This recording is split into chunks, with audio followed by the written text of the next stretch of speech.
Hi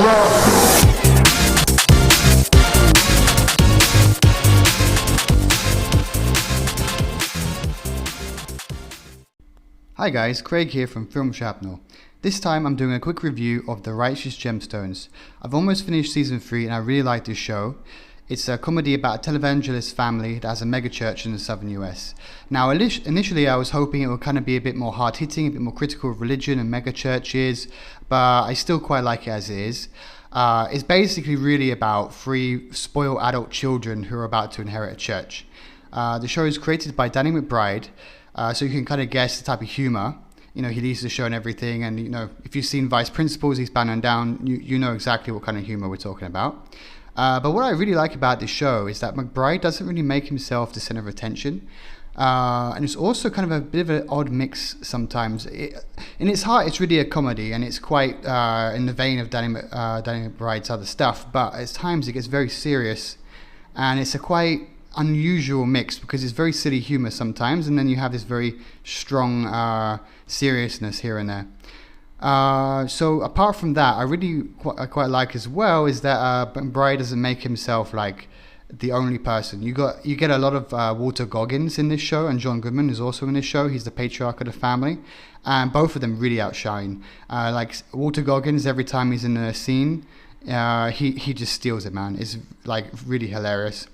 And I also really think that Edie Patterson, who plays the daughter, is probably one of the funniest characters. Like her acting style really fits McBride's type of writing, and she always has me in stitches.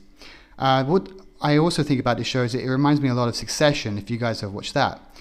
Basically, you have 3 siblings, adult siblings, who are arguing over who gets to inherit their father's legacy. So obviously you have a lot of sibling rivaling here. They've all grew up with immense wealth. They have an absent mother. I think their mother died. The eldest brother thinks that he's going to be the one who inherits everything, and he tries to be the leader, but he's also a bit of a mess. This is also the character played by McBride. Interestingly enough, he also already has a family, which is similar to the character from Succession. I can't remember his name. We also have a daughter who feels left out, and the youngest child, the son, feels left out. There's also the biggest theme is that both father figures in both shows like really feel disappointed in their kids, and also both shows were made by HBO, which is also a bit odd. And I really think like if John Goodman's character suddenly dies, it will be very similar. Also, some people have mentioned is that that Danny McBride is really let to do what he wants to do on this show, and some people have said that it's kind of HBO's way, and I really like that. I think that just let him do what he wants. I also watched a clip from Steve-O's podcast where he talked to Adam Devine, and who plays the youngest son in the show. And he said that McBride wants every season to feel self-contained because this show could always get cancelled at any point.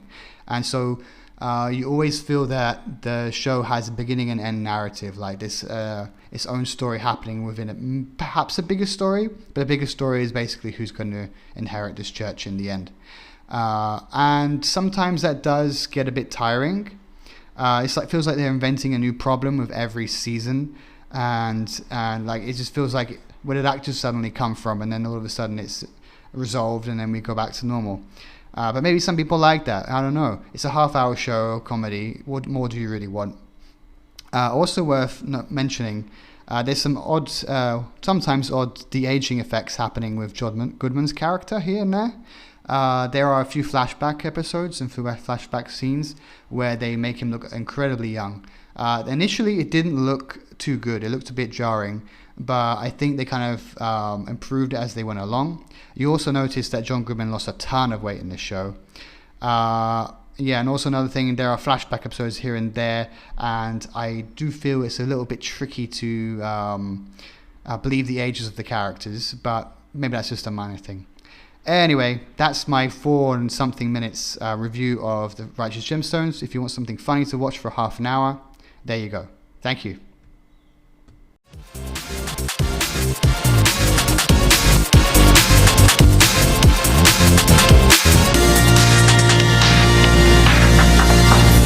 Shrapnel.